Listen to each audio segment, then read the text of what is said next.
May isang nagmamasid. February 3.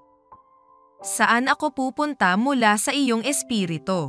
O saan ako tatakas mula sa harapan mo?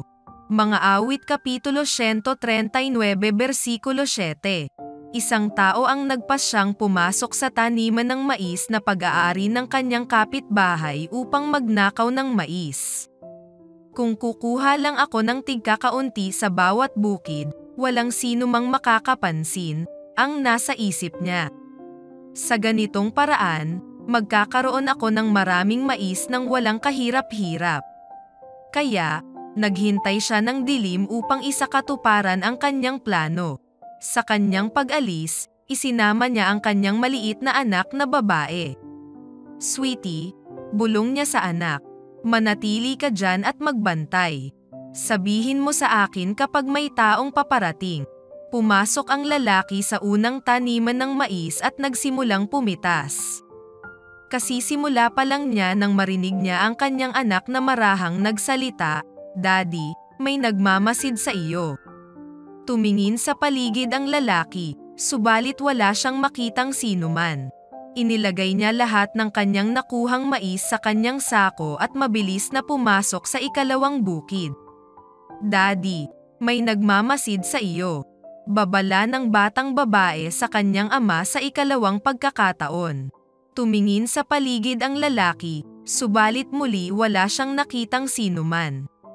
Nagalit ang tatay at sinabi sa kanyang anak na babae, "Bakit ba lagi mong sinasabing may nagmamasid sa akin pero wala naman?" "Dad," ang bulong ng batang musmos at itinuturo ang madilim na kalangitan. "Mayroon nagmamasid sa iyo mula sa itaas." Ang payak na kwentong ito ay tutulong sa ating maunawaan kapag gumawa tayo ng mali kahit na tayo pa ay nag-iisa o nasa labas ng bahay ay tunay na nagkakasala tayo sa presensya ng Diyos. Ang isa sa pinakatiyak na paraan ng pamumuhay ng tapat ay ang palaging isipin na nasa tabi natin ang Diyos. Sa ganitong paraan ay mawawala ang ating takot at pagdududa. Sa halip ay mapapalitan ng kagalakan dahil ang Diyos na ating tagapagligtas at ating manunubos ay lumalakad kasama natin sa pagpapahayag ng ating katapatan. Pagmamuhay ng tulad nito ay magagawa nating manatiling tapat, kahit malayo tayo sa ating mga kabiyak. Magagawa nating parangalan ng Diyos kahit tayo lamang ang tanging Kristiyano sa isang silid-aralan o sa trabaho. Mamumuhay tayo sang-ayon sa kalooban ng Diyos kahit ang bawat isa sa ating kapaligiran ay hindi nagpaparangal sa Diyos.